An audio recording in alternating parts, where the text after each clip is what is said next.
Hey, it's Irreverent Aegis here, and in this video I bring you the Trifecta guide for veteran Coral Aerie, which will earn you the title Coral Caretaker, a title which is the developer's way of getting more people to pay attention to the destruction of our oceans.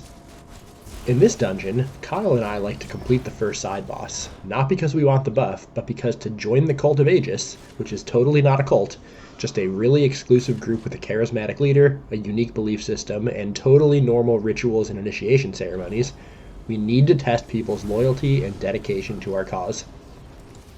Case in point, if you spread the message that stacking these circles gives you a 3% damage bonus despite having absolutely no reason to believe this, you can be in our group.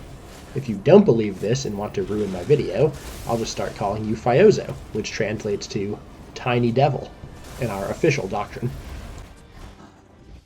Our first boss is Maligalig, which is ironically a nickname I have for Phyozo. The Maligalig fight is broken up into 3 primary phases and 2 whirlpool phases. The goal is to push damage through the primary phases so you can effectively avoid or reduce exposure to the most dangerous mechanics. One such mechanic is the dunk mechanic. A large AoE is put around a player, and they need to avoid running it over other players, and then dunk it into the center of a donut, as you can see in the back. If you push to 70%, the soft lock, you can ignore this mechanic and heal through it. As the tank, I stand on the first synergy jump point and go up instantly when the whirlpool phase begins. That allows me to draw aggro on the Yagra before they become a threat to High Kinlord Kyle in our initiates. After debuffing the Ripple of Maligalig, it is a good idea for me to reapply aggro once to each Yagra before jumping back in the pool. The DD should finish off the Ripple in no time and then follow me in. For the next platform, everyone should always take the second jump point up to ensure all their lightning stacks fall off. For this second and third platform, it's just rinse and repeat until the ripples are taken down. I have everyone save their ultimates for the second primary Maligalig phase, so we can once again push mechanics. So you won't see us drop any ultimates on the second or the third platform. After the third platform, there are a couple of survival tips I should mention when you enter the second Maligalig phase. First, although you can probably push to 40% pretty quickly, it is possible somebody gets the dunk mechanic immediately. If it isn't the tank, it should probably be dunked. Just make sure if you get it that you don't run through your teammates. Second, sometimes you'll get a Yagra larva popper mechanic right away. If poppers are targeting you, you will get a red cookie above your head. Be prepared to roll dodge when they reach you, as often these poppers are the cause of a death. The second whirlpool phase begins with a soft lock at 40%. There is nothing at all different between the first and second whirlpool phases, so just do the same thing you did the first time. Now I'm going to use this extra time to point out that normally in these guide videos, I show actual footage from a real Trifecta run, but that footage was fragmented by a malfunctioning flash drive, so instead you get to see a perfectly edited video where it totally looks like a real Trifecta run. Interestingly enough, this footage involves a Nightblade healer of all things, played by a guy who doesn't even heal as a main. Our real Trifecta was the same guy, but he was actually playing on a Sorc healer for literally the first time ever. He had no idea what he was doing, and that's simply because we wanted to test an idea that didn't even work. So naturally that's the run where we got the achievement. Rather than try to just do another run and get a better video, I decided to just go through dozens of old videos just to find good footage to splice together. Luckily, I found 2 that paired well, and that's what you'll be seeing today. Anyway, once this third platform finishes, we'll be moving on to the final Maligalig phase, which is just a straight execute. Just like before, if you get the dunk mechanic immediately, you can dunk it. Otherwise, just look out for poppers, and you'll be good to go.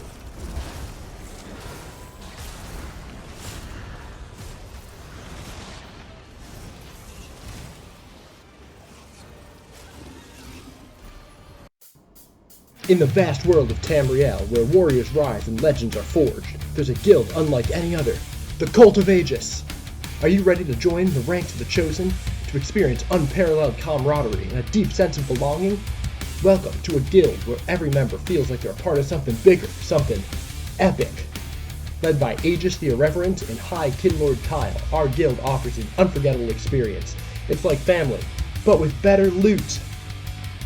Together we conquer dungeons, lay waste to dragons, and yes, even argue about whose turn it is to bring the sweet rolls. It could be yours.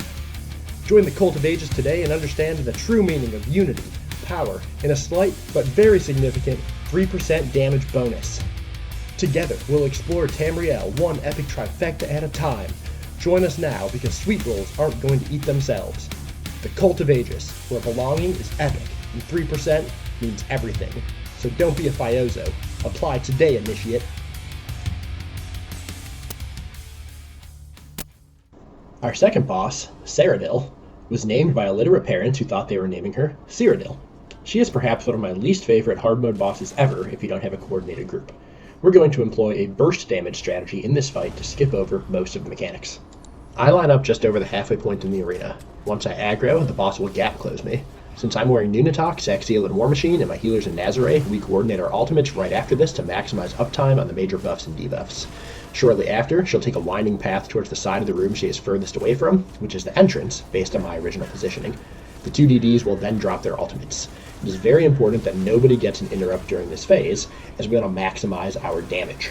As long as we push her to 70% before she finishes her mechanic, she'll leave the room and we'll move on to the next one, but the lower you get her, the better. There are a couple of tricks to effectively using this strategy, however. When she takes the winding path towards the end of the room, she puts out AoE traps along the way that will likely kill anybody but the tank if they try to move through them. The DDs and healers should line up behind the tank and should immediately book it towards the entrance once she starts her path. That way they stay ahead of the traps.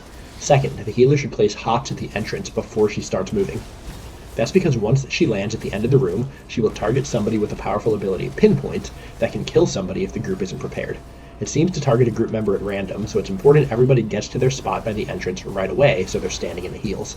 While we chose to prioritize damage in this video, it isn't a bad idea for the healer to wear a monster set like Ozazon and to use a barrier. You can still easily push damage with a more conservative safety strat. For the 3 ad waves you fight when she leaves, the priority for the tank is to taunt the Thundermauls first and then chain in the rest after. The Cryomancers are annoying because of their snare, so I tell my DDs to target them first specifically, but with Arcanist DDs being a thing, mostly everything just dies in the cleave nowadays anyway. The most important mechanic during this phase for everyone to know about is to kite the AoEs in a small region whenever they have a cookie over their head. After that, everyone should make a mental note of where the black traps are on the ground, because after the third phase of ads, they'll all explode. Finding a safe spot before this happens is imperative. After the explosion, the boss will return by the exit door, and the tank should pick up aggro immediately, once again lining up just past the halfway point of the room, ensuring she weaves her way towards the entrance again. Just like the first time she did this, we'll execute the same strategy without interrupting, except we're going to save our ultimates for the Bulwark mini-boss that comes up at 35%. If your group can't push her to 35% without ultimates, go ahead and drop them. The idea is to push to 35% before she splits into multiple copies that need to be interrupted. Now, there is an alternative strategy that involves skipping the Bulwark mini-boss entirely.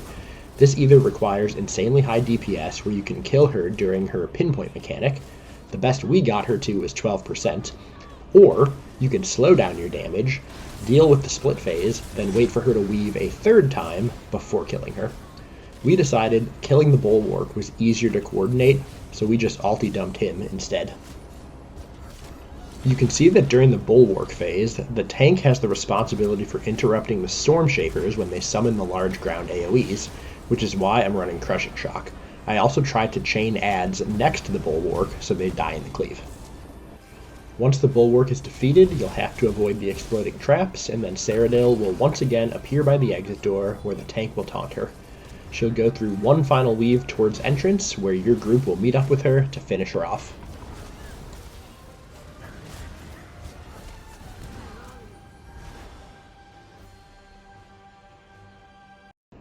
Attention everyone, it's time to learn about the not-so-fun side of joining guilds online. So, you've joined a guild, but after a little while, you feel it's more like a cult? How can you tell? Here are some warning signs. First off, if your group's dress code includes wearing anything other than something chartreuse, it might be a cult. Second, if everyone in leadership positions has weird titles like Professor, it might be a cult. If you encounter something like that, High Kinlord Kyle has a message for you. Run. Next, if you've joined a housing guild, clearly a cult. If your new guildies want you to schedule raids instead of spending time with your spouse and children, you're probably in a cult. Finally, if you have to pay dues to the guild master so they can afford a guild trader, you're probably just funding that person and his mistress's private duo flying dragon mount. But fear not, if you think you've accidentally joined a cult for a negligible fee, you can book an appointment with our dear leader, Aegis the Irreverent, and he will set you on the path to enlightenment. Together, we can defeat cults. So don't be a Phyozo. Join the Cult of Aegis today. Apply now, initiate.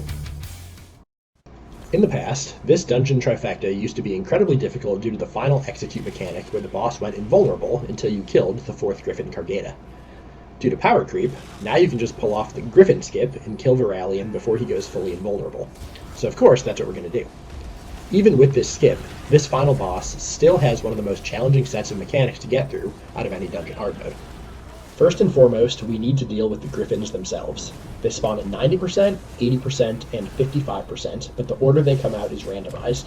The best thing to hope for is getting the Lightning Griffin Iliada first. Shortly after spawning, Iliada will put out a giant lightning AoE on the tank. The tank should place this AoE as close to the edge of the land as possible. This can be tricky, especially if the tidal waves are out, which will probably happen many times during your prog unless you control your damage specifically to prevent it. As soon as the AoE is placed, everyone should book it to the opposite side of the land and drop alts. The tank needs to be careful not to miss a heavy attack from Varallion while sprinting away, as it blows everyone back and will probably kill somebody. And everyone also needs to be aware of whether there is a best friends tether mechanic currently happening or about to start.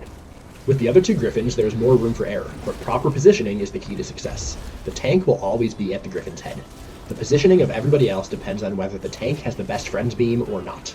If the tank has the best friends beam, whoever else has it should go stack on the head with the tank. If the tank does not have the best friends beam, whoever else doesn't have it should stack on the head with the tank. The other two players who don't have the same effect as the tank should stack on the Griffin's ass. If you have trouble remembering to keep this positioning at all times, remember, you can always repeat the phrase, ass to mouth, loudly over mic the whole fight. Let's talk about some other mechanics. Periodically, there's a large dot put on every player called Coalescing Darkness. Keeping your group tightly stacked as previously described will ensure everybody is in the heals while this is happening. At the end of the mechanic, a ground AoE will be left behind on the arena. Don't step in those. The boss also summons a sea orb, which will put a cookie over somebody's head and slowly stalk them. This can be popped safely by walking into it while blocking. It has a fairly large blast radius, so whoever has it should call out block before popping it. In addition, this should never be popped while the coalescing mechanic is happening, as it'll likely kill the player who pops it. Finally, let's talk about the tidal waves. When Varallion puts his sword into the ground, he'll summon 3 sets of 2 waves each. These can be horizontally or vertically placed. The secret is that the same wave will never hit twice in a row. This will allow you to predict in advance a likely safe spot for the second and third waves. So, if 2 waves intersect each other, you know that their intersection zone will be safe for the next wave. If there isn't an intersection point, you know that if you move into where a wave previously was, even if a perpendicular wave appears in that spot, it should just be a quick roll dodge forward or backward to get out of it. The final Griffin Kargaeda is summoned at 30%, which is approximately 4 million boss health. You do not want to get a Tides mechanic during execute, as it'll hurt your time on target, so if you have to, stop damage at 40% and wait until the next Tide phase ends. At around 35%, someone should start coordinating when ultimates should be dropped. You have approximately 13 seconds before Varallion gold bars after reaching 30% to finish him off. However, he does not go completely invulnerable when he gold bars. His protection ramps up over time, so as long as you are close, you can kill him before Kargaeda's tsunami mechanic begins. We've done as much as 300,000 damage to him while he was gold barred before our attacks stopped doing reasonable damage to him, so don't panic if you're a little slow. If you are successful with your Griffin Skip, Kargaeda will fly away and you'll have your fancy new title, Coral Caretaker. If you enjoyed this video and want to see similar content, don't forget to hit the like and subscribe button, Initiate.